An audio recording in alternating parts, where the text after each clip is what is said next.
تو شاید یہ لوگ میرے اظہار نکال چکے ہوتے۔ بہرحال اب تک جو ہوا اسے بھول جاؤ، فی الحال تو ہمیں سر چھپانے کا ٹھکانہ تلاش کرنا چاہیے اور اس کے لیے کوئی ہوٹل مناسب رہے گا۔ کیا خیال ہے تم میرے ساتھ ہوٹل میں رہنا پسند کرو گی؟ میں سوچ رہی ہوں کہ اگر میں واپس اسی دارالامان میں جاؤں گی تو وہاں نہ جانے مجھے کن مشکلات کا، کن کن سوالات کا سامنا کرنا پڑے۔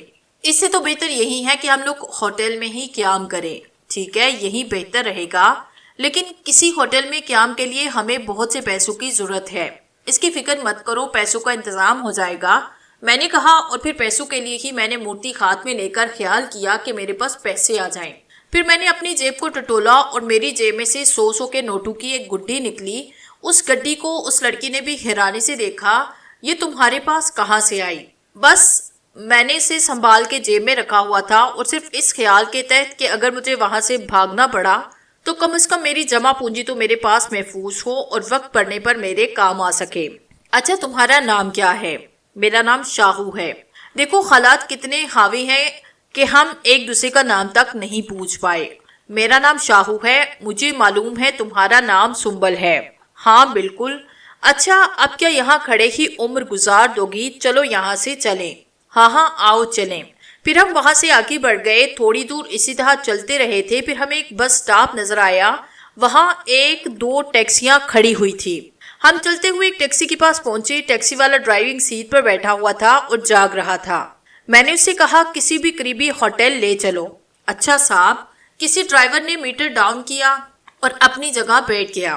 ہم دونوں گاڑی میں بیٹھ گئے تھے، میں ڈرائیور کے ساتھ اگلی نشست پر تھا جبکہ سنبل پچھلی سیٹ پر بیٹھی تھی۔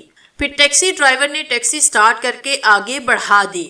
راستے میں ہم لوگوں نے آپس میں کوئی بات نہ کی اور سارا سفر خاموشی سے طے ہوا۔ پھر ایک درمیانے درجے کے ہوٹل کے سامنے ٹیکسی ڈرائیور نے ٹیکسی روکی۔ جناب، یہ اخراجات کے حساب سے مناسب ہوٹل ہے اور آپ دونوں کے لیے بہتر ہوگا۔ ٹھیک ہے، کتنے پیسے ہوئے؟ پھر ٹیکسی ڈرائیور کے پیسے دینے کے بعد ہم لوگ ہوٹل کی طرف بڑھ گئے تھے۔ اس کے بعد ہمیں ہوٹل میں کمرہ حاصل کرنے میں زیادہ دقت نہ ہوئی۔ سنبل سمجھدار لڑکی تھی، اس نے استقبالیہ پر یہی بتایا کہ ہم دونوں میاں بیوی اور دوسرے شہر سے آئے ہیں، راستے میں ہمارا سامان لٹ گیا جس کی رپورٹ تھانے میں درج کرا دی۔ حال البتہ کچھ رقم کسی طرح ہمارے پاس رہ گئی، چنانچہ ہم 1-2 دن یہاں قیام کرنا چاہتے ہیں۔ استقبالیہ پر موجود لوگوں کو ہماری کہانی سے کوئی دلچسپی نہ تھی، انہیں تو بس پورا بل ملنا چاہیے تھا۔ چنانچہ ہمیں کمرہ ملا اور ہم اپنے کمرے میں آ گئے۔ کمرہ مناسب سا تھا، ایک مسہری بچھی ہوئی تھی، زمین پر ایک چھوٹا سا قالین بچھا تھا، ایک آرام دہ کرسی، 1-2 کرسیاں اور ایک میز بھی تھی۔ میں نے سنبل سے کہا، سنبل تم منہ ہاتھ دھو لو، اور ہاں، بھوک نہیں لگ رہی؟ اتنی مشکل سے جان بچی ہے، اتنا ہی کافی ہے، اس نے ہلکی سی مسکراہٹ کے ساتھ کہا۔ ہاں یہ تو ہے، میں نے جواب دیا۔ پھر وہ باتھ روم میں چلی گئی۔ تھوڑی دیر کے بعد وہ واپس آئے، اس کا چہرہ اتنا نکھرا لگ رہا تھا کہ ایک نظر میں اسے دیکھا چلا گیا۔ میرے اس طرح دیکھنے پر وہ جھیم سی گئی، پھر اس نے جلدی سے کہا، شاہد تم بھی ہاتھ منہ دھو لو، اور میں جیسے چونک پڑا۔ ہاں میں جا رہا ہوں، میں بھی شرمندہ ہو گیا۔ پھر میں نے بھی ہاتھ منہ دھویا اور جب باہر نکلا تو دیکھا کہ وہ آرام دہ کرسی پر دراز ہے، اس کا سر کرسی کی پشت سے ٹکا ہوا تھا اور اس کی آنکھیں بند تھی۔ اس کا چہرہ انتہائی معصوم تھا، اتنا معصوم اور پرکشش چہرہ تھا کہ جو کوئی اسے دیکھے بس دیکھتا ہی رہ جائے۔ میں دیکھتا رہا، پھر خود ہی سنبھل گیا۔ میں نے دل ہی دل میں سوچا، شاہو بیٹا، یہ ایک ہی دن میں کیا ہو گیا ہے تجھے؟ نہیں بھائی نہیں، بری بات ہے، پتہ نہیں یہ لڑکی کیا سوچے گی۔ میں اپنے خیالات سے نکلا اور میں نے اسے مخاطب کر کے کہا، سنبل تم آرام سے مسہری پر لیٹ جاؤ۔ اس نے ایک دم آنکھیں کھولی۔ میں کہہ رہا تھا کہ تم آرام سے مسہری پر لیٹ جاؤ، میں نیچے قالین پر سو جاؤں گا، اور ہاں اب پریشانی کی کوئی بات نہیں، ظاہر ہے ہم اب ایک محفوظ مقام پر ہیں۔ وہ تو ٹھیک ہے، لیکن تم مجھے یہ بتاؤ کہ ان لوگوں کو تم نے ساکت کس طرح کیا تھا؟ مجھے ایک بزرگ ملے تھے ایک دفعہ، میں نے ان کی خدمت کی اور اس خدمت کے سلسلے میں انہوں نے مجھے ایک تحفہ دیا۔ یہی وہ تحفہ تھا کہ میں جس کی طرف اشارہ کر کے کہوں کہ اپنی جگہ ساکت ہو جاؤ، وہ خود بخود ساکت ہو جاتا ہے، اور پھر جب چاہوں اور جس جگہ سے چاہوں انہیں واپس اصل حالت میں لا سکتا ہوں۔ بس اسی کی وجہ سے دلاور خان اور بادشاہ خان بھی اپنی جگہ ساکت ہو گئے۔ اچھا تو یہ بات، میں تو سمجھی تھی کہ تمہیں جادو آتا ہے۔ نہیں ایسی کوئی بات نہیں۔ پھر کیا خیال ہے، اب آرام کیا جائے؟ ہاں بالکل، تم بھی آرام کرو، میں نے کہا اور وہ اپنے بستر پر لیٹ گئی۔ میں بھی قالین پر لیٹ گیا تھا۔ اس نے ایک تکیا مجھے دیتے ہوئے کہا، تم کیا زمین پر اسی طرح سو گے؟ کم از کم تو تکیا لے لو۔ میں نے تکیا اس کے ہاتھ سے لیا۔ اس کا یہ انداز مجھے بڑا ہی اچھا لگا۔ اس انداز میں بے پناہ اپنائیت تھی اور میں اس اپنائیت کو محسوس کیے بغیر نہ رہ سکا۔ پھر میں کروٹ بدل کر سونے کی کوشش کرنے لگا، لیکن نیند میری آنکھوں سے کوسوں دور تھی اور میں یہ سوچ رہا تھا کہ اس لڑکی کے لیے تو میں اجنبی ہوں، لیکن اسے مجھ پر کتنا اعتماد ہے۔ یہ مجھ پر اعتماد ہی کا نتیجہ تھا کہ وہ بھاگ کر میرے ساتھ آئی اور پھر یہاں شاید میں اس کو چاہنے بھی لگا تھا، لیکن وہ تھی بھی چاہے جانے کے قابل۔ اب تک اس کا جو رویہ تھا اس سے ظاہر ہوتا تھا کہ وہ شریف ماں باپ کا خون تھی۔ بیچاری کے والدین مر چکے تھے، دارالامان میں رہتی تھی۔ لاکھ نگرانی اور پابندی صحیح، لیکن جن لڑکیوں کے ماں باپ نہیں ہوتے ان کے لیے بگڑنے کے مواقع زیادہ ہوتے ہیں، لیکن وہ بگڑی ہوئی نہیں تھی۔ بہرحال میں کافی دیر تک اسی کے بارے میں سوچتا رہا تھا، پھر نہ جانے کب میری آنکھ لگ گئی۔ دوسری صبح ہم لوگ کافی دیر سے جاگے تھے اور جب میں اٹھا تو وہ منہ ہاتھ وغیرہ دھو چکی تھی۔ پھر میں باتھ روم میں گھسا، منہ ہاتھ دھویا، بال درست کیے اور باہر آیا۔ میں ابھی ناشتے کا انتظام کرتا ہوں۔ ایک ویٹر آیا تھا، اسے میں نے ناشتے کا آرڈر دے دیا ہے۔ واقعی؟ ہاں، میں نے ناشتہ منگوا لیا۔ ویسے تم کافی سمجھدار لڑکی ہو۔ شکریہ، اس نے مسکراتے ہوئے کہا، اور خوبصورت بھی۔ میرے الفاظ پر اس کا چہرہ شرم سے سرخ ہو گیا۔ منہ سے وہ کچھ بھی نہ بولی۔ پھر ناشتہ آیا۔ ایک بڑی سی ٹرالی میں بڑی پلیٹیں رکھی تھی، جن میں ایک ڈبل روٹی تھی، دوسری میں 2-3 ہاف فرائی انڈے، ایک میں پھل اور چوتھی میں بنے ہوئے گوشت کا ایک پارچہ تھا۔ ساتھ ہی مکھن اور جام، جیلی وغیرہ بھی تھا۔ ایک پتیلی میں چائے بھی تھی۔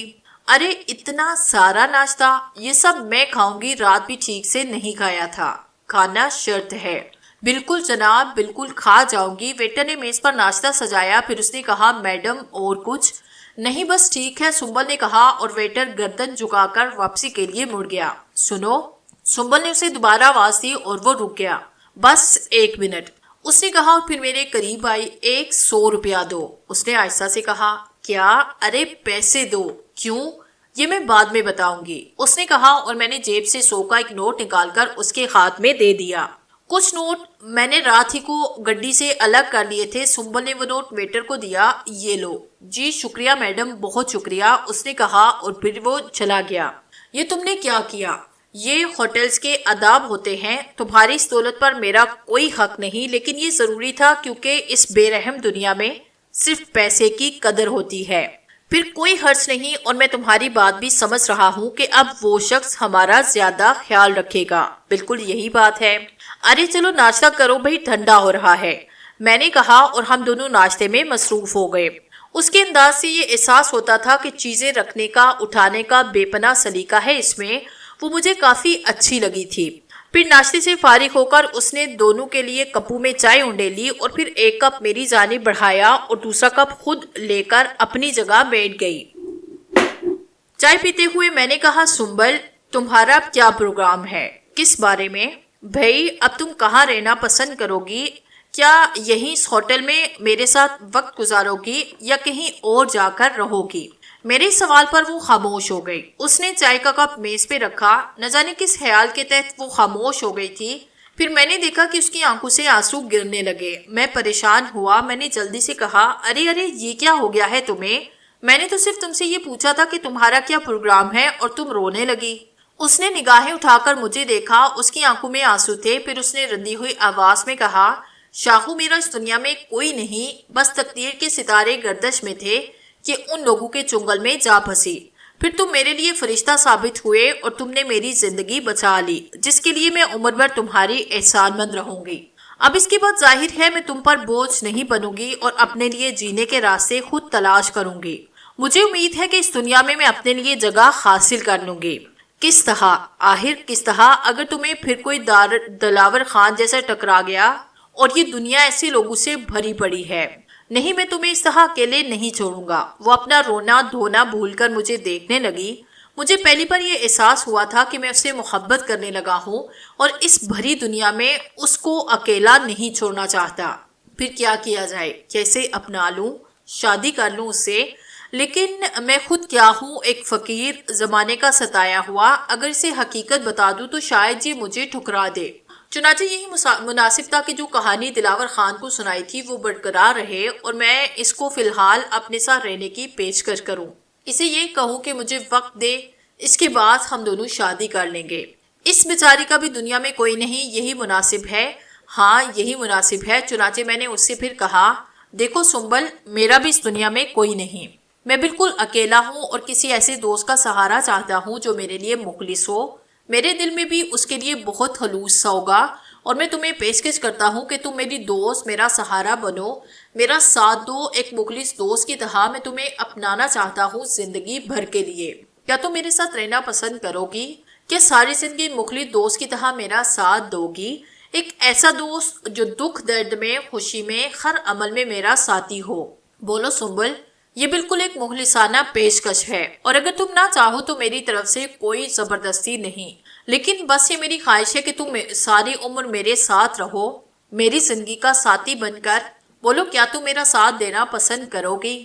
سنبل اپنی جگہ بیٹھی حیرانی سے مجھے تکی جا رہی تھی، پھر اچانک ہی وہ اپنی جگہ سے اٹھی اور آگے بڑھ کر میرے پاؤں پکڑ لیے۔ ارے ارے، یہ کیا کر رہی ہو تم؟ میں نے اس کے پاؤں پکڑ کر اسے اوپر اٹھایا، پھر میں نے اسے مسہری پہ بٹھایا اور خود آرام دہ کرسی پہ بیٹھا۔ تب وہ بولی، شاہو تم بہت اچھے انسان ہو، اتنے اچھے کہ میں الفاظ میں بیان نہیں کر سکتی۔ تم مجھ سے میری مرضی پوچھ رہے ہو، میں کہتی ہوں کہ یہ میری خوش نصیبی ہوگی کہ مجھے تم جیسا ساتھ ملا۔ میں کسی طرح بھی رہ لوں گی، ہم روکھی سوکھی کھا کر گزارا کریں گے، جھونپڑے میں رہ لیں گے، کم از کم وہاں سکون تو ہوگا، کوئی پریشانی، کوئی خوف نہ ہوگا۔ میں گھر کا سارا کام کاج کروں گی، تم جو کچھ لاؤ گے اسی میں گزارا کر لیں گے، بلکہ میں بھی محنت کروں گی، گھروں کے برتن مانجوں گی۔ اور اس پر شادی مرد کی کیفیت آ رہی تھی اور وہ اسی عالم میں بولے جا رہی تھی۔ پھر وہ اپنی اس کیفیت پر خود ہی شرمندہ ہوئی اور میرے ہونٹوں پر مسکراہٹ پھیل گئی۔ بس مجھے تمہاری رضامندی درکار تھی، اب ہم کسی طرح رہیں گے اور کہاں رہیں گے یہ سب تم مجھ پہ چھوڑو، ہم ایک نئی زندگی کا آغاز کریں گے اور انشاءاللہ بہت اچھے انداز میں کریں گے۔ لیکن ایک بات مجھے پریشان کر رہی ہے۔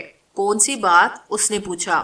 پتہ نہیں ان دونوں کا کیا ہوا، انہیں پولیس نے پکڑا بھی یا نہیں، یا اگر پکڑ لیا ہو تو وہ کس طرح چھوٹ جائیں گے، اور پتہ نہیں واپس آ کر وہ ہمیں تلاش ہی کر لیں، اور اگر انہوں نے ہمیں ڈھونڈ لیا تو پھر ہماری شامت آ جائے گی، تو پھر کیا کرنا چاہیے؟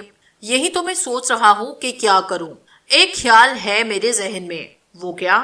ہم یہ شہر ہی کیوں نہ چھوڑ دیں؟ اس نے کہا اور میں سوچ میں پڑ گیا۔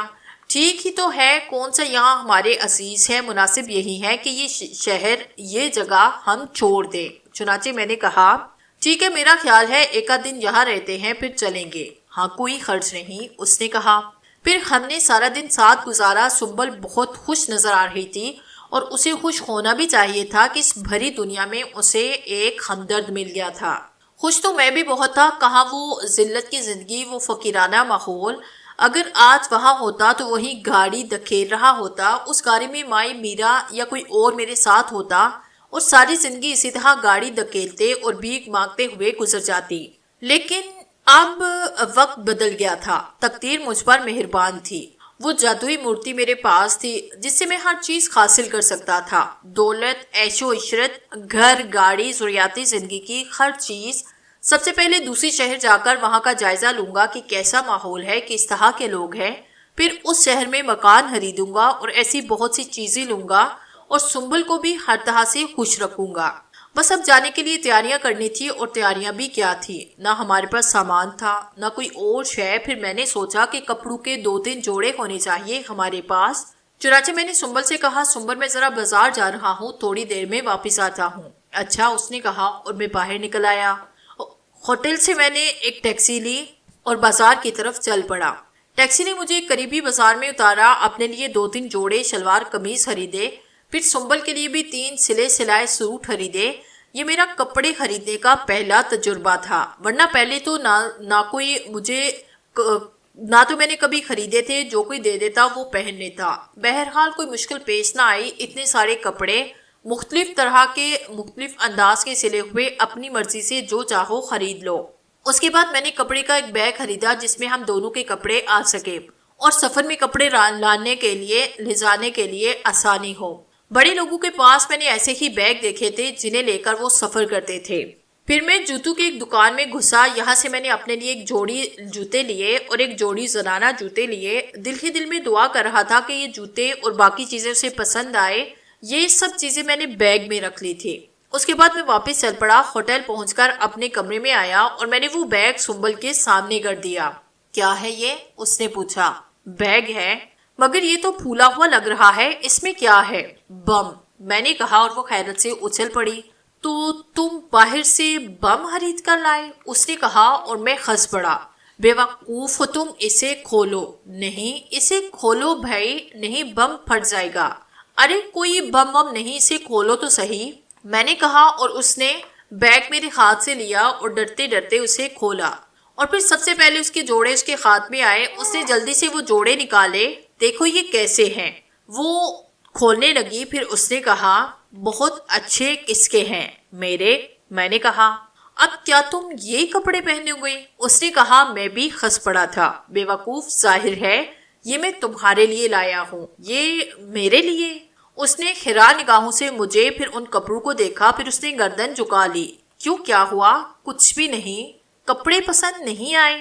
نہیں، بہت اچھے ہیں۔ تو پھر کیا بات ہے، بولو نا۔ میں جب چھوٹی تھی تو والدین مر گئے تھے، ان کے بعد کسی نے اس طرح مجھے کپڑے لا کر نہیں دیے۔ اتنی اپنائیت، اتنی چاہت سے کسی نے کبھی پوچھا ہی نہیں، بس جو ملا کھا لیا، پہن لیا، بس اسی طرح گزارا تھا۔ اور تم نے؟ یار ہر بات میں رونے بیٹھ جاتی ہو، چلو خاموش ہو جاؤ، میں نے کہا اور اس نے جلدی سے آنسو پوچھ ڈالے۔ وہ پھر بولی، تم اپنے لیے کچھ نہیں لائے؟ لایا ہوں، دیکھو نا، میں نے کہا اور بیگ اس کے ہاتھ سے لے کر اپنے کپڑے نکال کر اسے دکھانے لگا، اور وہ انہیں دیکھ کر خوش ہوتی رہی۔ پھر میں نے وہ سب چیزیں بیگ میں رکھ لی۔ اس کے بعد میں نے کہا، ارے تم نے کھانا کھایا نہیں؟ تو کھاؤ نا بھائی، جلدی سے منگواؤ کھانا، مجھے بھی بڑی بھوک لگی ہے۔ ویٹر ہر گھنٹے کے بعد چکر لگا لیتا ہے، اور اگر نہیں بھی آیا تو وہ بھی انتظام کرتی ہوں۔ کیا کرو گی؟ کچھ نہیں بھائی، کسی بھی ویٹر سے کھانے کے لیے کہہ دوں گی۔ دیکھو نا، ہوٹلز میں ویٹروں کے کمرے محسوس ہوتے ہیں جن پر ان کی ڈیوٹیاں لگتی ہیں، لیکن آپ کو جلدی ہو تو کسی بھی ویٹر کو بلا کر آپ کچھ بھی منگوا سکتے ہیں۔ اس نے کہا اور دروازہ کھول کر باہر جھانکنے لگی۔ پھر ایک ویٹر نظر آیا اور سنبھل نے اسے پکارا۔ جی میڈم، اس نے قریب آ کر مؤدب انداز میں کہا، اور میڈم نے دوپہر کے کھانے کا آرڈر ویٹر کو نوٹ کروایا۔ پھر دروازہ بند کر کے واپس کمرے میں آ بیٹھی۔ جی میڈم، اب کیا ارادے ہیں؟ میں نے ویٹر کی نقل کرتے ہوئے کہا، اور وہ ہنس پڑی۔ کس سلسلے میں؟ میرا مطلب ہے یہاں سے نکلنے کے سلسلے میں۔ تم نے خود ہی تو کہا تھا کہ ایک آدھ دن یہی قیام کریں گے، اس کے بعد یہاں سے نکل جائیں گے۔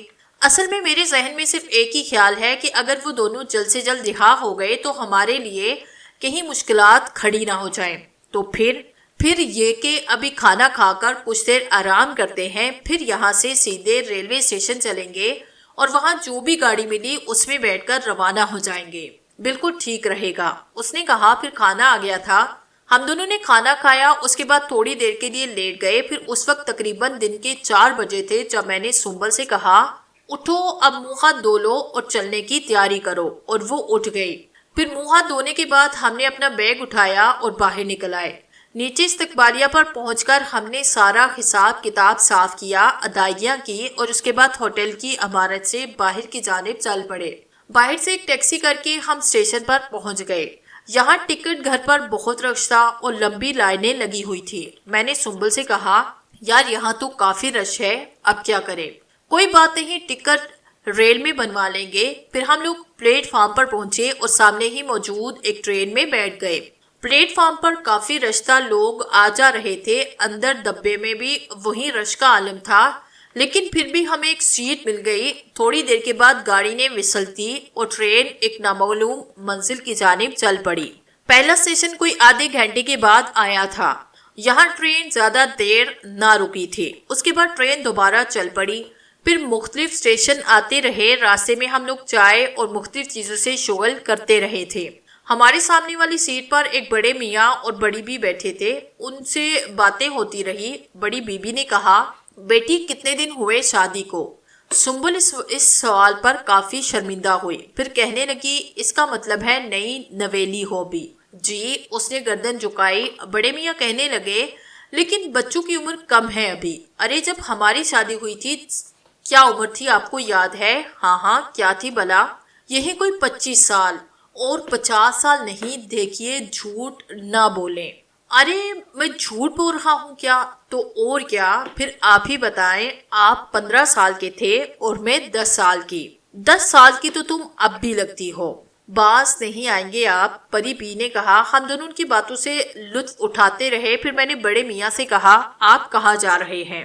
میں جلال آباد جا رہا ہوں، وہاں ہمارے عزیز کی شادی ہے. بیٹے بہو کو فرصت نہیں، ہمیں ہی اس عمر میں جانا پڑ رہا ہے. بڑی ہمت کی بات ہے. ہاں بھی کرنا پڑتا ہے، کمبخت ہے بھی آخری اسٹیشن. اچھا. میں نے دل میں سوچا کہ ہم بھی وہیں اتریں گے. پھر بڑے میاں کہنے لگے بیٹا تم لوگ کہاں جاؤ گے؟ جی ہم لوگ بھی وہیں جا رہے ہیں. میں نے بے اختیار کہا کسی عزیز کے ہاں جا رہے ہو؟ جی نہیں، ہوٹل میں قیام کریں گے. کیوں ہوٹل میں؟ کیوں ہمارے ساتھ کیوں نہیں؟ بڑے میاں نے بے تکلفی سے کہا. نہیں بہت شکریہ، آپ کا پوچھنا ہی کافی ہے. میں نے کہا. بڑی بی پھر بولی بی بی نئی نویلی دلہن تو تم لگتی ہو. اس بات پر سنبل کا چہرہ فک ہوا، وہ گھبرا گئی. بھئی وہ کیسے؟ بڑے میاں بولے. ارے بھئی دیکھو نہ کوئی زیور نہ ہی چمک والے کپڑے. بیگم یہ ہمارا زمانہ نہیں، آج کل تو 1-1 روپے کے لیے لوگ قتل کر دیے جاتے ہیں. اچھا کیا ہے لوگوں نے کوئی زیور ساتھ نہیں لیا، بیچارے بلا وجہ مصیبت میں رہتے. ہاں یہ تو بہت ہے، آج کل آئے سر پر پستول رکھی سب کچھ لوٹا اور چلتے بنے جیسے ان کے باپ ہی کا مال ہو. بیگم بہت سمجھدار ہو گئی ہو تم. ہاں انہوں نے اسی انداز میں کہا. پھر چونک کر ایک کی صورت دیکھنے لگی. ہم تینوں ہی مسکرا پڑے. بڑی بھی تنک کر بولی ارے تم سے زیادہ چلاک ہوں جبھی تمہیں قابو میں کر رکھا ہے، ورنہ تم تو اس عمر میں بھی. بیگم، بڑے میاں نے مصنوعی غصے سے کہا. تو اور کیا. ابھی بڑی بھی آگے بھی کچھ کہنے والی تھی لیکن پھر ہمیں دیکھ کر خاموش ہو گئی. نہیں بھائی، ہماری بیگم واقعی سمجھدار ہے، یہ حقیقت ہے. اور خبردار جو ان کا مذاق اڑایا کسی نے. ارے تم ہی لگے ہوئے ہو، یہ بچے تو بیچارے اتنے اچھے ہیں. بڑی بی نے کہا. پھر بڑے میاں کافی دیر تک مذاق کرتے رہے اور بڑی بی چلبلاتی رہی. پھر ہم سنجیدہ ہو گئے. پھر ایک اسٹیشن پر ٹرین رکی اور ڈبے میں ٹکٹ چیکر آیا. وہ سب کے ٹکٹ چیک کر رہا تھا. میں نے خوفزدہ نگاہوں سے اسے دیکھا اور سنبل سے کہا. سنبل ہاں دیکھو وہ ٹکٹ چیک کر. ارے دیکھو وہ اسی طرف آ رہا ہے. تو کیا ہوا؟ اب وہ ہم سے بھی ٹکٹ مانگے گا تو مانگنے دو، لیکن ہمارے پاس تو ٹکٹ نہیں ہے.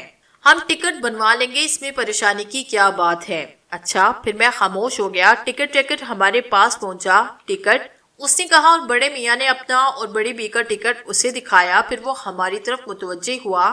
جی آپ کا ٹکٹ؟ اس نے مجھ سے پوچھا اور میری بجائے سنبل بولی. جی بات یہ ہے کہ ٹکٹ گھر پر رش بہت تھا اور ہمارا جانا ضروری تھا، اس لیے ہم نے ٹکٹ نہ لیا. اگر ہم لائن میں لگے رہتے تو گاڑی چھوٹ جاتی. آپ پلیز ہماری ٹکٹ بنا دیجئے. ٹکٹ چیکر نے تحمل سے ہماری بات سنی. پھر کہنے لگا کوئی بات نہیں، آپ کا ٹکٹ میں بنا دیتا ہوں. آپ کا نام؟ اس نے جیب سے پین اور ایک بک نکالی جو شاید اسی مقصد کے لیے استعمال ہوتی تھی. میرا نام سنبل ہے اور یہ شاہو ہیں. جی میں نے گردن میں سر ہلاتے ہوئے کہا. پھر اس نے ایک بک میں کچھ لکھا اور ایک چٹ پھاڑ کر ہمیں پکڑا دیے. 1000 روپے اس نے کہا اور میں نے 1000 روپے اس کے ہاتھ میں تھمائے. وہ ہمارے پاس ہی آگے بڑھا. بڑے میاں کہنے لگے بیٹا ہمیں بنا دیتے، ہم ٹکٹ بنوا لیتے تمہارا. نہیں جی بہت شکریہ، دراصل ہم پروگرام بنا چکے تھے لیکن وقت پر بکنگ نہ ہو سکی، اس لیے میں نے ہی ان سے کہا کہ راستے میں ٹکٹ بنا لیں گے. چلو ٹکٹ تو بن گیا، اب کوئی مشکل نہیں ہوگی. جی بالکل میں نے کہا. اسی طرح ہنستے کھیلتے سفر اپنے اختتام کو پہنچا اور جلال آباد کا ریلوے اسٹیشن آ گیا. اچھا خاصا بڑا ریلوے اسٹیشن تھا. لوگ آ جا رہے تھے. کئی مختلف چیزوں کے اسٹال لگائے بیٹھے تھے. سنبل نے اپنا بیگ ہاتھ میں لیا اور میں بڑے میاں کا سوٹ کیس اٹھانے لگا تو بڑے میاں بولے ارے بیٹا یہ تکلیف کیوں کر رہے ہو؟ بابا اپنے بیٹا کہا ہے تو پھر تکلیف کیسی؟ چلو شاہو، سنبل نے کہا. میں سنبل کی اس ادا پر بہت خوش ہوا تھا. بہرحال ہم سامان اٹھائے اسٹیشن سے باہر نکل آئے. باہر آ کر بڑے میاں نے ایک ٹیکسی روکی. پھر ٹیکسی ڈرائیور کی مدد سے وہ سوٹ کیس ہم نے ٹیکسی میں رکھوایا. اب بڑے میاں ہماری طرف مڑے. ہاں بھائی بچوں کیا ارادہ ہے؟ کسی ہوٹل میں قیام؟ بھائی بیگم دیکھو یہ بچے جا رہے ہیں. بیٹا ہمارے ساتھ چلو، بڑا اچھا ماحول ہے وہاں کا، تمہیں بہت مزہ آئے گا. اماں جی فی الحال ہمیں جانے دیں، ہم بعد میں ضرور ملنے آئیں گے آپ کے پاس، سنبل بولی۔ اچھا ایڈریس لکھ لو، بڑے میاں نے مجھ سے کہا اور میں ادھر ادھر دیکھنے لگا۔ پھر بڑے میاں نے جیب سے پین نکال کر میری طرف بڑھایا تو سنبل نے جلدی سے پین لپک لیا۔ لائیں مجھے، میں لکھتی ہوں۔ پھر بڑے میاں نے ایک کاغذ پر سنبل کو پتہ نوٹ کروایا اور میں دل ہی دل میں شکر ادا کر رہا تھا کہ آج عزت رہ گئی، ورنہ مجھے شرمندگی کا سامنا کرنا پڑتا۔ اس کے بعد بڑے میاں اور بڑی بھی ہمیں دعائیں دیتے ہوئے رخصت ہو گئے۔ ہم لوگ بھی ایک اور ٹیکسی کی جانب بڑھے۔ ٹیکسی والے نے ہمیں دیکھ کر کہا، جی صاحب ہوٹل جانا ہے؟ ہاں، یہاں کا بہترین ہوٹل ہے، شان ہوٹل، ہر طرح کی آسائشیں وہاں ہے اور کرایہ بھی معقول، اگر آپ کہیں تو۔ ٹھیک ہے میں نے کہا اور ہم دونوں ٹیکسی میں بیٹھ گئے اور ڈرائیور نے ٹیکسی سٹارٹ کر لی۔ پھر تقریباً 15 منٹ کے بعد ڈرائیور نے ہمیں ایک ہوٹل کے سامنے پہنچایا۔ ہم نے اس کا بل ادا کیا اور اندر چل پڑے۔ یہاں کمرہ حاصل کرنے میں ہمیں کوئی پریشانی نہ ہوئی کیونکہ ایک بار ہمیں اس کا تجربہ ہو چکا تھا۔ بہرحال یہ میری کمزوری تھی کہ میں آگے بڑھ کر کوئی بات نہیں کر پاتا تھا اور شاید اس کمزوری کی وجہ میرا غیر تعلیم یافتہ ہونا تھا۔ کمرے میں آ کر بھی میں اس بارے میں سوچتا رہا۔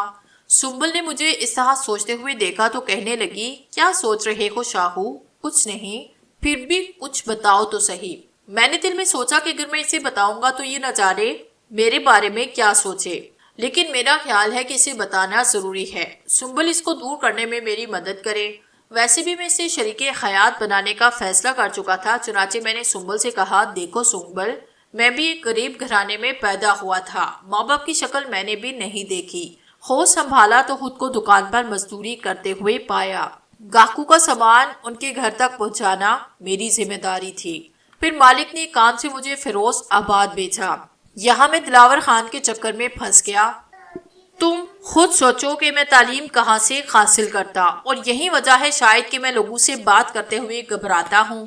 اس وقت بھی میں پریشان ہو گیا تھا جب بابا نے مجھ سے پتہ لکھنے کے لیے کہا اور اس بارے میں سوچ رہا ہوں۔ سنبل مجھے دیکھتی رہی، پھر اس کے ہونٹوں پر مسکراہٹ پھیل گئی۔ اب تو میرا مذاق اڑاؤ گی؟ کیوں، میں کیوں مذاق اڑانے لگی تمہارا؟ یہی کہ نہیں شاہو، میں صرف اس بات پر مسکرا رہی ہوں کہ اتنی چھوٹی سی بات کے لیے تم گھبرا رہے ہو۔ یہ چھوٹی سی بات ہے تو اور کیا، بازار میں ہر طرح کی کتابیں مل جاتی ہیں، میں نے جتنا پڑھا ہے کم از کم اتنا تو میں تمہیں پڑھا سکوں گی۔ ٹھیک ہے اسٹوڈنٹ؟ جی، صرف جی نہیں میڈم کہو۔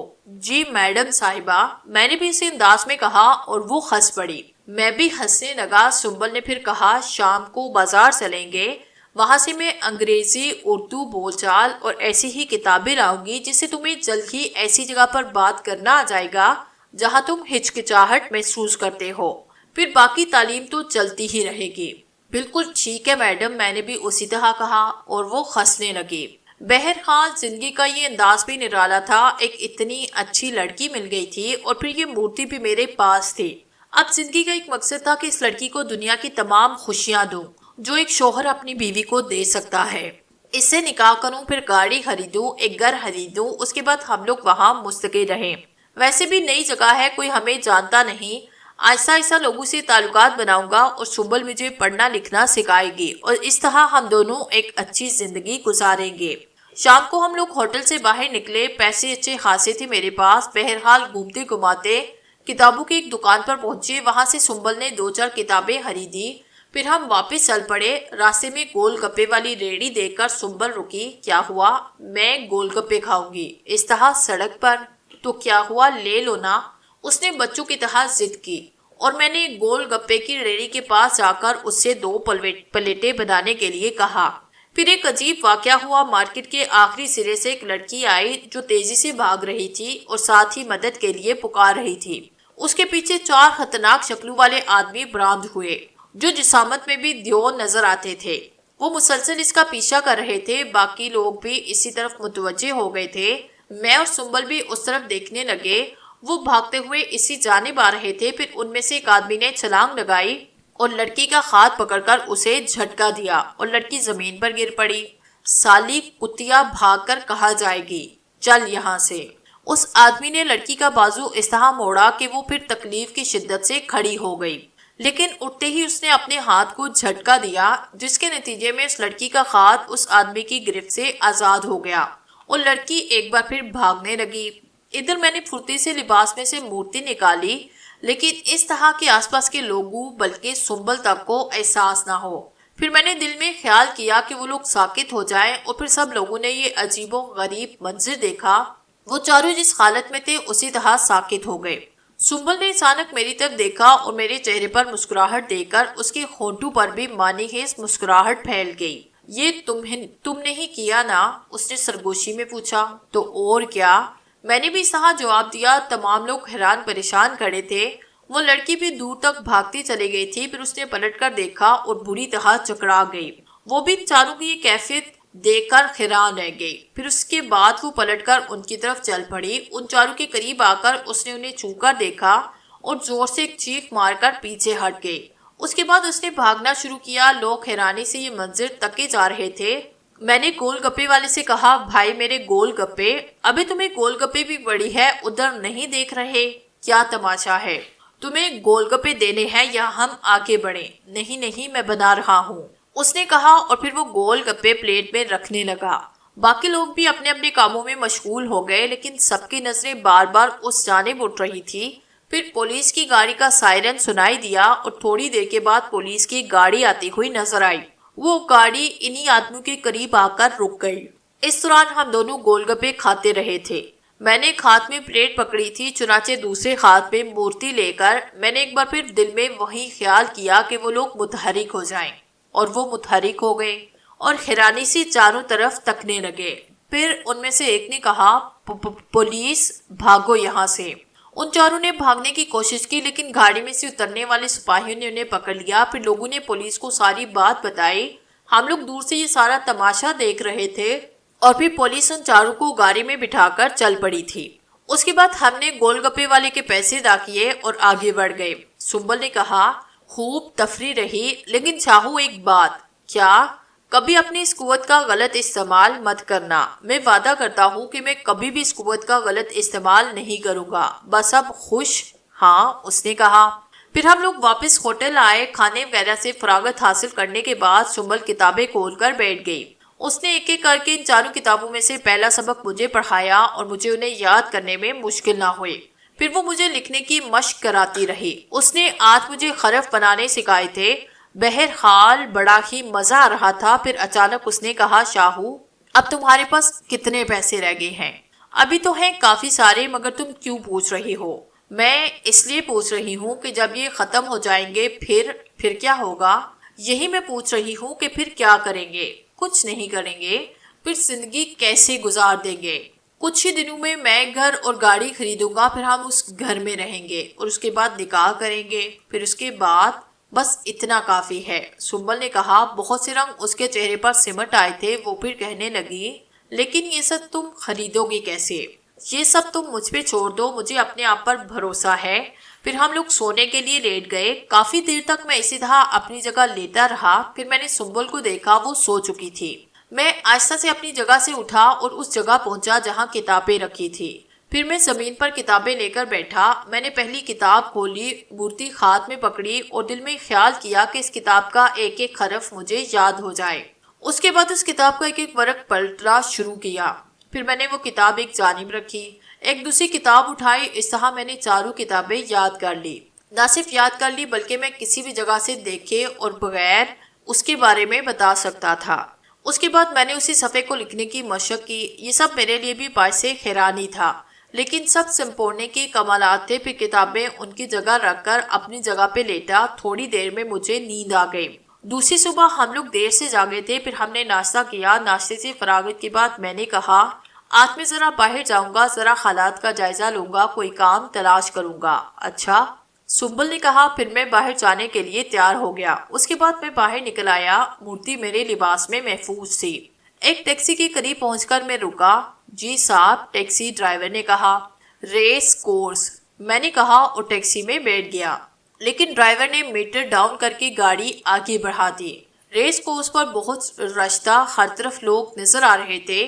میں مناسب رفتار سے چلتا ہوا اس جگہ پہنچا جہاں بکنگ ہوتی تھی۔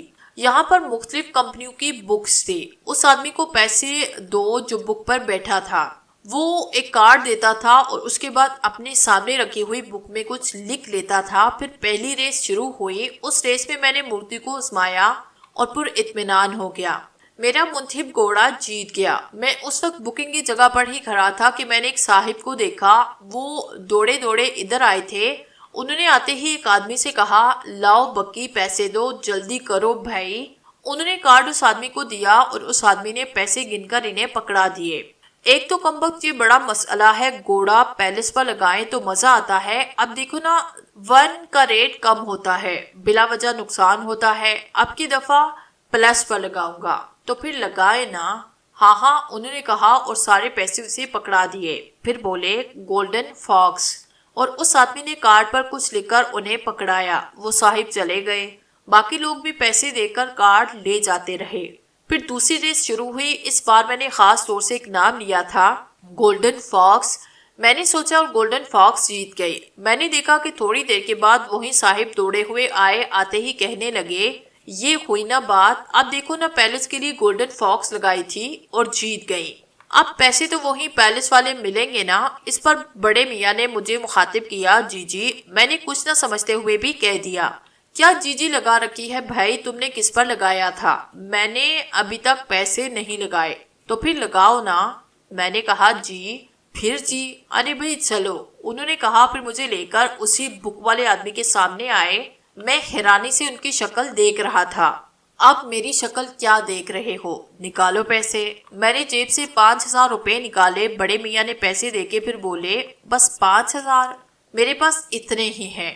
میں نے کہا، بڑے میاں نے پیسے میرے ہاتھ میں لیے اور بکی کو دے دیے۔ مہاراجا، بڑے میاں نے کہا، اور اس آدمی نے پیسے لے کر ایک کارڈ پر کچھ لکھا اور مجھے پکڑا دیا۔ میں نے کارڈ دیکھا، اس میں 2 حصے تھے، ایک پر 1 لکھا تھا، دوسرے پر پلس۔ پلس والے حصے پر گھوڑے کا نام اور ریٹ لکھا ہوا تھا۔ میں حیران تھا کہ میں نے ساری زندگی فقیروں کے ایک ڈیرے پر گزاری، در در گاڑی گھسیٹنے والا، لوگوں کی گالیاں کھا کر، دھتکار سن کر جینے والا، جس کے تصور میں بھی نہیں تھا کہ وہ ایسے پڑھ سکے گا، آج بغیر کسی پریشانی کے فر انگریزی پڑھ رہا تھا۔ بڑے میاں نے ایک دوسرے گھوڑے پر اچھے خاصے پیسے لگائے۔ میں حیرانی سے ان کی شکل تکی جا رہا تھا۔ بڑے میاں نے کارڈ دیکھا، پھر میری طرف دیکھا اور پھر زور سے کہکہا مار کر ہنس پڑے، بیٹا 4 پیسے لگا کر ہارو اور گھر جاؤ، بلا وجہ وقت برباد کرو گے، شاباش۔ بڑے میاں ہنستے ہوئے چلے گئے۔ مجھے بڑا غصہ آیا۔ اس کے بعد بڑے میاں پر ترس آیا، لیکن پھر میں نے سوچا کہ ان کے ساتھ یہی ہونا چاہیے۔ پھر ریس شروع ہوئی اور پھر وہی ہوا جو میں چاہتا تھا۔ مہاراجا ریس جیت گیا۔ بڑے میاں تقریباً روتے ہوئے واپس آئے۔ میں نے بھی اپنا کیش وصول کیا اور اگلی ریس پر لگانے لگا۔ پھر چوتھی، 5ویں اور 6ٹھی ریس میں بھی میرا گھوڑا جیتا تھا۔ اس کے بعد ریس ختم ہونے کا اعلان ہوا۔ میں نے اطمینان سے رقم سنبھال کر جیب میں رکھی اور واپس چل پڑا۔ راستے میں ایک جگہ رک کر میں نے 10,000 روپے الگ کیے۔ پھر میں ہوٹل پہنچا۔ اپنے کمرے میں پہنچ کر میں نے جیب سے پیسے نکالے اور سنبل کی طرف بڑھا دیے۔ پورے 10,000 روپے ہیں۔ سنبل اچھل پڑی، یہ آپ کے پاس پھر 10,000 ہو گئے؟ بس انتظام ہو گیا ہے، اب انہیں سنبھال کے رکھنا، جتنے مرضی ہو خرچ بھی کرنا ہے، لیکن ضرورت کے حساب۔ لیکن یہ آپ کے پاس کہاں سے آئے؟ میں نے کسی کو نقصان نہیں پہنچایا، نہ کسی کو لوٹا، بس تھوڑا سا قوت استعمال کیا اور بس۔ اب آگے آگے دیکھو میں کیا کرتا ہوں تمہارے لیے۔ تم میرے ساتھ ہو، یہی میرے لیے سب سے بڑی خوشی ہے۔ کل میں رات کو نکلوں گا، ایک کام سے جانا ہے۔ کہاں جانا ہے؟ بس کچھ کام ہے نا۔ ٹھیک ہے، سنبل نے کہا۔ بہرحال وہ مطمئن تھی۔ پھر رات کو جب وہ سو گئی تو میں نے اپنے لباس سے بقیہ رقم نکال کر گنی، پورے 40,000 تھے۔ اس کا مطلب تھا کہ آج کل کمائی 45,000 تھی۔ میں نے وہ رقم سنبھال کر اپنے لباس میں رکھی اور سونے کے لیے لیٹ گیا۔ دوسرے دن میں نے ہوٹل میں گزارا اور شام کو میں نیچے اترا۔ میں نے استقبالیہ کلرک سے پوچھا، معاف کیجیے گا، کیا بتا سکتے ہیں کہ یہاں کون کون سے کلب ہیں اور کن جگہوں پر ہیں؟ جی جی، 1 منٹ، استقبالیہ کلرک نے کہا اور ایک کارڈ نکال کر میرے سامنے کر دیا۔ اس کارڈ پر مختلف کلبوں کے نام اور پتے لکھے ہوئے تھے۔ میں نے پھر ان سے کہا، کیا میں یہ کارڈ اپنے پاس رکھ سکتا ہوں؟ جی نہیں سر، آپ صرف اس میں کلب کا نام اور پتہ نوٹ فرما لیں اور وہاں چلے جائیں۔ ٹھیک ہے، ٹھیک ہے، میں نے جواب دیا۔ پھر ایک کلب کا پتہ میں نے نوٹ کیا۔ کلب تک پہنچنے میں مجھے کوئی مشکل نہ ہوئی۔ پارکنگ کا احاطہ بہت بڑا تھا۔ آگے خوبصورت دروازے لگے تھے۔ میں ان دروازوں میں سے ایک دروازے کے اندر داخل ہوا۔ دروازے سے 2 گز کے فاصلے پر استقبالیہ پر ایک خوبصورت لڑکی بیٹھی تھی۔ میں تھوڑا سا آگے بڑھا تو لڑکی مجھ سے مخاطب ہوئی۔ جی سر، فرمائیے کیا خدمت کروں میں آپ کی؟ تمبولا اینڈ فلیش کلب، میں نے کلب رومز کی لسٹ پر نظر ڈالتے ہوئے کہا، اور اس لڑکی نے میری جانب رہنمائی کی اور میں اس رہنمائی میں اس دروازے سے اندر داخل ہوا جس میں تمبولا اینڈ فلیش کلب کی تہتی لگی ہوئی تھی۔ اندر ایک بہت بڑا ہال تھا۔ اس ہال میں 2 کاؤنٹر بنے تھے۔ دائیں جانب کاؤنٹر کے پیچھے شراب کی بوتلیں الماری میں سجی تھی۔ دوسری جانب والے کاؤنٹر پر میں نے دیکھا کہ 2 خوبصورت لڑکیاں کھڑی تھی۔ لوگ نقد پیسے دیتے اور اس کے بدلے میں انہیں پلاسٹک کے ٹوکن وہ لڑکیاں انہیں دے دیتے۔ میں تھوڑا اور آگے بڑھا، میرا رخ اسی دوسرے کاؤنٹر کی طرف تھا۔ ایک صاحب میرے سامنے وہ ٹوکن لے رہے تھے، 1000 کے 50۔ اس آدمی نے کہا اور نقد پیسے ایک لڑکی کو دیے۔ اس لڑکی نے ایک ٹرے میں 50 ٹوکن جن کا رنگ ہرا تھا رکھے اور ٹرے اس آدمی کو دے دی۔ وہ آدمی ٹرے لے کر آگے بڑھ گیا۔ پھر میں نے ایک اور شخص کو دیکھا۔ اس شخص نے اپنی ٹرے سے ٹوکن نکال کر لڑکی کو دیے اور لڑکی نے پیسے گن کر اسے واپس کر دیے۔ وہ آدمی پیسے گننے کے بعد باہر چلا گیا تھا۔ میں اس جگہ کا طریقہ کار سمجھ گیا تھا، لیکن ابھی میں نے وہ ٹوکن نہیں خریدے تھے، بلکہ میں آگے بڑھ گیا۔ پھر میں نے مختلف میزوں کا جائزہ لینا شروع کر دیا۔ کہیں پر لوگ تاش کے پتوں کی بازی جمائے بیٹھے تھے، یہاں پر نقد پیسے استعمال ہو رہے تھے۔ کہیں لوگ ایک میز کے گرد جمع تھے۔ اس پر ایک گول سی پلیٹ لگی تھی جس پر مختلف نمبر تھے۔ اس میں ایک گیند بھی نظر آ رہی تھی۔ ایک شخص وہ پلیٹ گھماتا تھا اور بہت سے لوگ اپنی اپنی مرضی کے نمبر بولتے اور اپنے ٹوکن سامنے رکھتے جاتے، ہرے، نیلے اور پیلے ٹوکن۔ پھر یہ پلیٹ ایک جگہ آ کر رک جاتی اور اس میں موجود چھوٹی سی گیند کسی ایک خانے میں جا کے رکتی اور ان لوگوں میں سے جس نے وہ نمبر بولا ہوتا وہ سارے لوگوں کے سامنے رکھے ہوئے ٹوکن سمیٹ لیتا۔ پھر میں نے تاش کے کھیل کا جائزہ لیا۔ ایک میز پر 6 افراد بیٹھے تھے اور 6 افراد کے سامنے میز پر ٹوکنوں کے ڈھیر لگے تھے۔ میں کافی دیر تک جائزہ لیتا رہا۔ میرا اندازہ ایسا ہی تھا کہ ان لوگوں کو محسوس نہ ہو۔ پھر ایک آدمی کے پاس 3 بادشاہ آئے۔ اس نے سارے ٹوکن سمیٹنا شروع کیے۔ کافی حد تک میری سمجھ میں یہ دونوں کھیل آ گئے تھے۔ چنانچہ میں نے پہلے ٹوکن خریدنے کا فیصلہ کیا اور کاؤنٹر پر پہنچ گیا۔ ایک لڑکی میری طرف متوجہ ہو گئی۔ جی سر، کتنے سٹیکر دوں؟ 50,000 والے۔ اس لڑکی نے مؤدبانہ انداز میں 25 ٹوکن، جنہیں غالباً سٹیکرز کہا جاتا تھا، ٹرے میں رکھ کر ٹرے مجھے پکڑائی۔ میں ٹرے لے کر وہاں سے آگے بڑھا۔ پھر میں اسی میز پر پہنچا جہاں وہ گول پلیٹ والی ٹیبل رکھی تھی۔ میں 10 سٹیکر نکال کر سامنے میز پر رکھ دیے۔ جی سر، ایک آدمی نے مجھ سے کہا، یہ 10 سٹیکر۔ سر، نمبر کون سا؟ میں نے مسکراتے ہوئے کہا، 9۔ ٹھیک ہے سر۔ پھر وہ آدمی باقی لوگوں سے بھی نمبر پوچھتا رہا تھا۔ میں نے اپنی پتلون کی جیب میں ہاتھ ڈالا۔ مورتی میری جیب میں موجود تھی۔ مورتی ہاتھ میں مضبوطی سے پکڑ کر دل میں خیال کیا، 9 نمبر۔ پھر اس آدمی نے گول پلیٹ گھمانا شروع کی اور پھر وہی ہوا، یعنی پلیٹ کے رکنے پر وہ سفید گیند 9 نمبر کے خانے میں موجود تھی۔ میں نے اسی طرح باقی سب کے سامنے سے سٹیکر سمیٹنا شروع کیے جیسا کہ میں نے انہیں کرتے ہوئے دیکھا تھا۔ پھر میں نے 15 سٹیکرز لگائے اور نمبر 5 لگایا۔ اس بار بھی میں جیتا تھا۔ دوسرے لوگ حسد بھری نگاہوں سے مجھے تکنے لگے۔ چنانچہ میں نے یہی مناسب خیال کیا کہ اب یہاں سے ہٹ جایا جائے۔ اس کے بعد میں وہاں سے ہٹ گیا۔ 2 ہی بازو میں اچھے خاصے سٹیکرز جمع ہو گئے تھے۔ پھر میں کاؤنٹر پر پہنچا۔ سٹیکرز کے بدلے لڑکی نے نقد رقم میرے حوالے کر دی۔ رقم لے کر میں آگے بڑھ گیا۔ مختلف میزوں کے درمیان گھومتا رہا۔ پھر ایک میز پر ایک نشست خالی دیکھی اور میں وہاں پہنچ گیا۔ معاف کیجیے گا، اگر آپ لوگوں کی اجازت ہو تو میں یہاں بیٹھ سکتا ہوں؟ ان 5 نے ایک نظر مجھے دیکھا۔ پھر ایک آدمی بولا، ہاں ہاں کیوں نہیں، تشریف رکھیے۔ میں کرسی گھسیٹ کر بیٹھ گیا۔ یہ لوگ اپنی بازی کھیلتے رہے، بلائنڈ، چال، چال، ڈبل چال، یہ سب چیزیں میں غور سے دیکھ رہا تھا۔ پھر ان لوگوں کی بازی ختم ہوئی۔ ایک آدمی جیت گیا تھا۔ پھر اس نے پیسے سمیٹ کر اپنے سامنے رکھے اور تاش پھینٹنے لگا۔ پھر اس نے میری طرف متوجہ ہو کر کہا، آپ کے لیے؟ جی پلیز، میں نے کہا، اور اس شخص نے میرے سامنے ہی 3 کارڈ ڈال دیے۔ پھر باریوں کا آغاز ہوا۔ میری دوسری باری تھی۔ اپنی باری پر میں نے بلائنڈ چال دی۔ پھر دوبارہ اپنی باری پر بلائنڈ چال دی۔ تیسری مرتبہ میں نے اپنے پتے اٹھائے تھے دوا کے اور ایک نہلا تھا۔ نہیں، میرے پاس 3 اکے ہونے چاہیے، میں نے دل میں سوچا، اور اطمینان سے ایک اور چال چلی۔ باقی لوگ کچھ حیران تھے۔ ان میں سے ایک نے کہا، آپ نئے کھیلنے والے ہیں؟ جی کیوں؟ نہیں، بس ایسے ہی پوچھ لیا تھا، آپ کا انداز بالکل نئے کھلاڑیوں جیسا ہے۔ میں خاموش رہا۔ پھر مورتی ہاتھ میں لے کر میں نے دل میں خیال کیا، 3 اکے۔ پھر چال پر چال دیتا رہا اور سب ایک ایک کر کے بھاگنے لگے۔ آخر میں میرا ایک حریف رہ گیا۔ اس نے ڈبل چال کے پیسے سامنے کرتے ہوئے کہا، شو۔ اور میں نے اطمینان سے تینوں پتے ان سب کے سامنے کھول دیے۔ 3 اکے ہی تھے۔ میرا دل خوشی سے ناچ رہا تھا۔ پہلی ہی دفعہ میں نے زبردست ہاتھ مارا اور اب میرے پاس اتنے پیسے تھے کہ میں کافی دیر تک کھیل سکتا تھا۔ پھر میں نے دوسری بازی میں بھی اچھے خاصے پیسے لگائے تھے، لیکن یہ بازی میں جان بوجھ کر ہار گیا تھا۔ اب ان لوگوں کو اپنی طرف متوجہ کرنا چاہتا تھا۔ پھر میں ہارتا جیتتا رہا، لیکن زیادہ تر بازیاں جیتتا رہا تھا۔ اس کے بعد 3-4 گھنٹے میں کھیلتا رہا اور اچھے خاصے پیسے جمع ہو گئے۔ پھر وہ پیسے سمیٹ کر میں آگے بڑھ گیا۔ بڑی مشکل سے وہ پیسے میں نے اپنی جیبوں میں ٹھونسے، لیکن پھر بھی باقی نوٹ میرے خاتوں میں ہی تھے۔ کاؤنٹر والی لڑکیوں میں سے ایک نے کہا، ایکسکیوز می سر۔ جی سر، یہ ہمارے پاس بریف کیس فالتو ہے، اگر آپ چاہیں تو۔ تھینک یو، مجھے اس کی سخت ضرورت ہے۔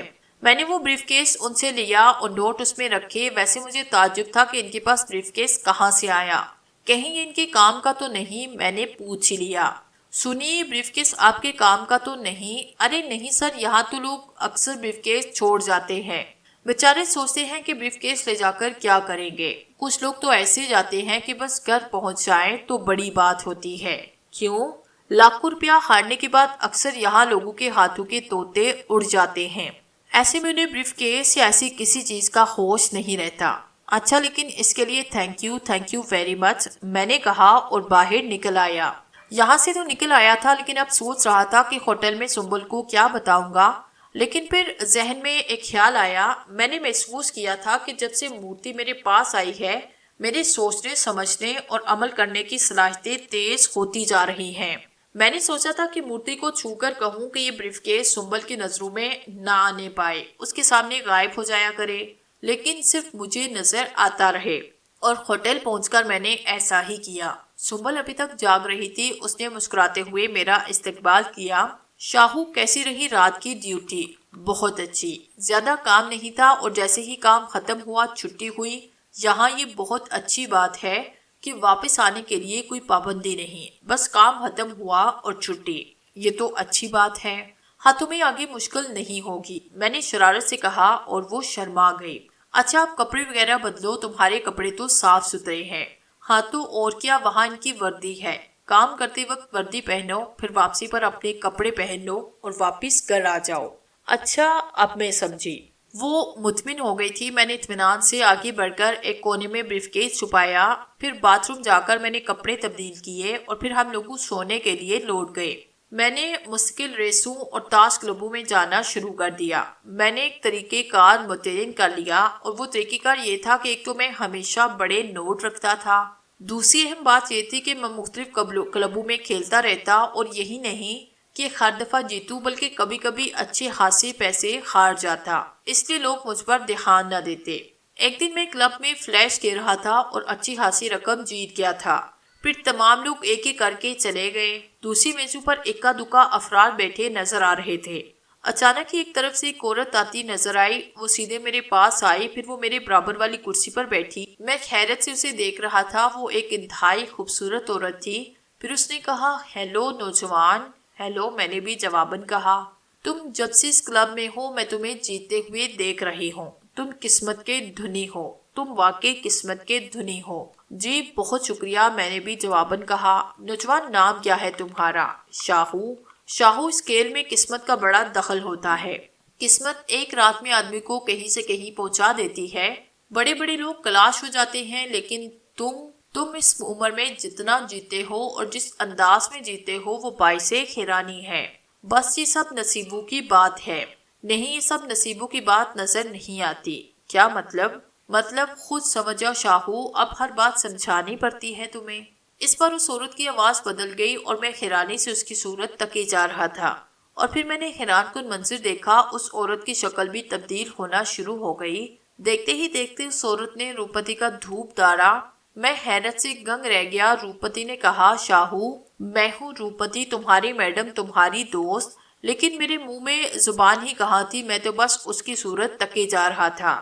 شاہو، بہت مزہ ہے زندگی گزارنے کے اس انداز میں، ہر طرف پیسے ہی پیسے، دولت ہی دولت، لیکن تم جانتے ہو کہ یہ دولت تم کس طرح حاصل کر رہے ہو اور وہ ذریعہ تمہیں کس ذریعے سے ملا، یہ بھی تم اچھی طرح جانتے ہو۔ جی میڈم، یہ ہوئی نا بات۔ تو شاہو، ہم بات کر رہے تھے ذریعے کی۔ تو وہ ذریعہ میں تھی، میں نے تمہیں سمپورنی دی اور اس کے بدلے میں نے ایک وچن لیا تھا کہ مجھے اپنے ان 5 دشمنوں کا خون چاہیے جو اب بھی زندہ ہے۔ ان کا خون اب بھی ان کی رگوں میں برقرار ہے اور میری زبان اسے چاٹنے کے لیے بےتاب ہے۔ بس مجھے ان کا خون چاہیے۔ تم نے مجھے ان کا خون دینے کا وچن دیا ہے اور میں تم سے کہہ دیتی ہوں کہ اپنا وچن مت بھولنا۔ تم نے ہر صورت میں میرا کام کرنا ہے اور خبردار، اگر تم نے اپنا وچن پورا نہ کیا تو پھر اپنے حشر کے ذمہ دار تم خود ہوگے۔ سڑکوں پر پلنے والے کتے سے بدتر حالت کر دوں گی تمہاری۔ یعنی وہ کتے بھی ایش کی زندگی گزارتے ہوں گے، تمہارے بدن سے کوڑ ٹپکے گا، کوئی تمہیں ہاتھ لگانا بھی پسند نہ کرے گا، لوگ تم سے دور بھاگیں گے، دنیا کا عیش و آرام تم پر حرام ہو جائے گا، نہ تمہیں موت آئے گی اور نہ جینے کو دل چاہے گا۔ لیکن یہ سب مصیبتیں تم پر نہیں آئیں گی اگر تم میرا کام کر دو، بلکہ کچھ اور ایسی قوتیں تمہیں مل جائیں گی جن سے تم بہت ہی اعلیٰ شکتی کے مالک بن جاؤ گے۔ بس تمہیں یاد دلانا میرا کام تھا تو تم بالکل ہی مجھے بھول گئے تھے۔ اچھا چھوڑو، تم اپنا کام کرو، میں چلتی ہوں اور جلد ہی واپس آؤں گی۔ پھر اس کے خد و حال تبدیل ہونا شروع ہوئے اور وہ واپس اس عورت کی شکل میں آ گئی جو پہلے یہاں موجود تھی۔ پھر اس نے اپنی جگہ سے کھڑتے ہوئے کہا، بائے شاہو۔ آواز وہیں روپمتی کی تھی۔ پھر وہ کلب سے باہر نکل گئی۔ میں کافی دیر تک ہال کے دروازے کی طرف دیکھتا رہا، بڑی سنسنی خیز صورتحال ہو گئی تھی۔ روپمتی نے اپنا وعدہ یاد دلایا تھا، یہ کہا تھا اس نے کہ اسے ہر حال میں 5 آدمیوں کا خون چاہیے جو اس کی جان کے در پہ ہیں، لیکن اس کے الفاظ میرے کانوں میں گونج رہے تھے۔ میں ایک بار پھر بری طرح سہم گیا تھا۔ کافی دیر تک حالات کے بارے میں سوچتا رہا، پھر تھوڑی دیر کے بعد میں بھی اپنی ایک جگہ سے اٹھ گیا تھا۔ سنبل کے ساتھ اور یہ عیش کی زندگی، میں اپنے آپ کو بھول گیا تھا۔ یاد ہی نہیں رہا تھا کہ کبھی ایک معمولی بیکاری تھا، لوگوں کے سامنے درد بھری آواز سے صدا لگاتا تھا۔ آج قدرت کا دیا سب کچھ موجود تھا۔ سب سے بڑی بات یہ تھی کہ کچھ لکھنا پڑھنا بھی آ گیا تھا، دنیا کو سمجھنے لگا تھا۔ لیکن اچانک روپمتی کے استعفا مل جانے سے ایک بار پھر دل دہل گیا تھا۔ میں تو سکون کی زندگی گزارنا چاہتا تھا۔ اگر مجھے کسی انسان کا خون کرنا پڑا تو کیا اس کے بعد میرے دل کا سکون قائم رہ سکے گا؟ رات کو سنبل نے کہا، کیا بات ہے شاہو، کچھ پریشان ہو؟ نہیں بھلا مجھے کیا پریشانی ہو سکتی ہے؟ لگ رہے ہو غلط فہمی ہے تمہاری۔ ایک بات کہنا چاہوں گی۔ ہاں کہو۔ کیا ہم ہوٹل میں ہی پڑے رہیں گے؟ نہیں، کوئی تکلیف ہے تمہیں یہاں؟ ہاں۔ کیا؟ میں نے چونک کر پوچھا۔ آج ہوٹل پر پولیس کا چھاپا پڑا تھا۔ چھاپا؟ میں نے حیرت سے کہا۔ ہاں، ایک آوارہ لڑکی اپنے عاشق کے ساتھ پکڑی گئی تھی۔ لوگ مجھے بھی مشکوک نظروں سے تک رہے تھے۔ شاہو، ایک کام کرو۔ ہاں ہاں بولو۔ اگر ابھی کوئی گھر نہ خرید سکو تو کرائے پر ہی لے لو۔ تم فکر نہ کرو، کل پہلا کام یہی کروں گا، میں نے سنبل کو یقین دلایا۔ پھر دوسرے دن میں تقریباً 11 بجے ہوٹل سے نکلا۔ کافی دور تک پیدل چلتے رہنے کے بعد میں ایک بازار میں پہنچا۔ یہاں اسٹیٹ ایجنٹوں کی 2-3 دکانیں آئی تھی۔ پھر میں ایک اسٹیٹ ایجنٹ کی دکان میں گھسا۔ دکان میں سامنے ایک بڑی سی میز پڑی تھی جس کے پیچھے کرسی پر ایک اسمارٹ سا آدمی بیٹھا ہوا تھا۔ میز کے آگے دائیں بائیں جانب صوفے پڑے ہوئے تھے۔ جاتے ہی میں نے سلام کیا۔ اس نے سیٹ سے اٹھتے ہوئے اپنا ہاتھ آگے بڑھایا۔ میں نے بھی جلدی سے اپنا داہنا ہاتھ آگے کیا۔ اس نے بڑے پرتپاک انداز میں میرے سلام کا جواب دیا۔ پھر وہ کہنے لگا، جی سر فرمائیے، کیا خدمت کر سکتا ہوں میں آپ کی؟ مجھے ایک مکان چاہیے۔ جناب، مکان کرائے پر حاصل کرنا چاہتے ہیں؟ نہیں، مجھے مکان خریدنا ہے۔ کس علاقے میں خریدیں گے مکان؟ کوئی بھی قریبی علاقہ ہو، بس صاف ستھری جگہ ہو۔ جناب، میرے پاس 2 ایسے مکان ہیں، ابھی 10-15 منٹ میں میرا بندہ آ جاتا ہے، وہ آپ کو دونوں مکان دکھا دے گا۔ ٹھیک ہے، میں نے کہا۔ تقریباً 20 منٹ کے بعد ایک آدمی یہاں پہنچا اور اس ایجنٹ نے کہا، ماجد ان صاحب کو وہ مکان دکھا دو جو برائے فروخت ہے، چابیاں یہ لے جاؤ۔ اس نے چابیاں دراز سے نکال کر اس آدمی ماجد کو پکڑائی۔ ماجد نے مجھ سے مخاطب ہو کر کہا، آئیے سر، اور میں اس کے ساتھ باہر نکل آیا۔ باہر اس کی موٹر سائیکل کڑی تھی۔ پھر ہم دونوں موٹر سائیکل پر بیٹھ کر چل پڑے۔ کافی دور جا کر ماجد نے موٹر سائیکل ایک مکان کے سامنے روکا۔ پھر جیب سے چابیاں نکال کر مین گیٹ کھولا اور مجھے اندر لے کر چل پڑا۔ سارا مکان اس نے مجھے دکھایا۔ ہم دونوں کے لحاظ سے یہ مکان بہت بڑا تھا۔ چنانچہ جب وہ مکان دکھا چکا تو میں نے اس سے کہا، یہ تو بہت زیادہ بڑا مکان ہے، جبکہ مجھے صرف 2 افراد کے لیے گھر چاہیے۔ ماجد نے میری طرف دیکھا اور بولا، سر دوسرا مکان تو اس سے بھی بڑا ہے، اگر آپ دیکھنا چاہے تو۔ نہیں بس ٹھیک ہے۔ ٹھیک ہے سر، پھر واپس چلتے ہیں، اس نے کہا، اور گھر لاک کرنے کے بعد ہم لوگ واپسی کے لیے چل پڑے۔ ماجد نے اپنے ایجنسی کے باہر کی موٹر سائیکل روکی اور میں اس کا شکریہ ادا کر کے آگے بڑھ گیا۔